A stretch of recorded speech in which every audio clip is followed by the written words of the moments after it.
Thank you, Chairman Pitts, Ranking Member Pallone, and the distinguished members of the committee for inviting me to testify. My name is Ateev Mehrotra. I'm a physician and researcher at the Beth Israel Deaconess Medical Center, the RAND Corporation, and Harvard Medical School. One of my core research interests is understanding the impact of delivery innovations, and I've termed the burgeoning number of new delivery options as the convenience revolution in healthcare. My hope is that these new care options can address the common complaint I hear from my own patients, that they often have difficulty getting care in a timely manner.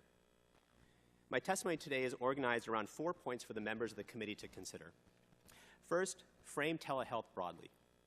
One form of telehealth is simply replacing a face-to-face visit with a video conference. And while this form of telehealth technology is important, I believe telehealth should be framed much more broadly. Telehealth essentially means using technology to deliver care in a mode other than a traditional face-to-face visit. The great diversity of telehealth technologies makes Congress's job very difficult. While it might be tempting to begin to define, regulate, or pay for telehealth on how it is delivered, technology changes very rapidly. And any definition that specifies the type of technology runs the risk of being outdated quickly. One reason I advocate for global payment methods is the payment is not specific to how the care is provided. And this is a point I'll return to later in my testimony. My second point is do not always assume that telehealth improves care. As with all new technologies and delivery models, it's important not to assume that telehealth always improves care. While many studies have shown that telehealth can have a positive impact, others have found telehealth is ineffective and sometimes even harmful. For example, one recent study of home monitoring for older adults found that the home monitoring led to an increased risk of death. To ensure that telehealth is beneficial, we need more population-based quality measures instead of our current quality measures, which are often specific to how the care is delivered, for example, care in a nursing home. Also, it's hard to make blanket statements about whether a given telehealth technology is effective or ineffective. Rather, the impact of the telehealth technology depends on whether the patient and the clinical situation. And so the complexity emphasizes the need for more ongoing evaluation of telehealth on what works and what doesn't work. My third point is that telehealth may improve access, but not always for the populations we expect. I believe telehealth can improve access for people who live in rural areas. However, it is important to recognize that people who live in urban areas and wealthier communities may be the most likely to use telehealth. They may preferentially turn to telehealth because they're equally attracted to the convenience and may have more access and familiarity with technology. Recognizing telehealth's broad appeal is essential because policy should not be crafted just for rural communities.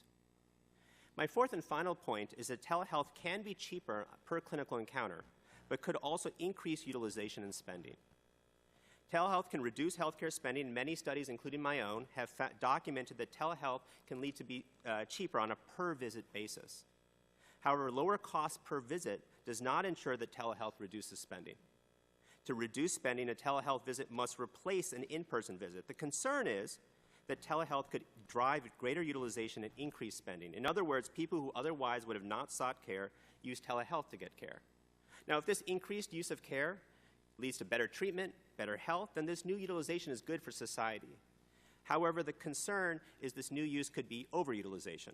That is care that does not lead to improvements in health. And therefore, this increased utilization does not have any benefit. The very advantage of telehealth, its ability to make care convenient, is also potentially its Achilles heel.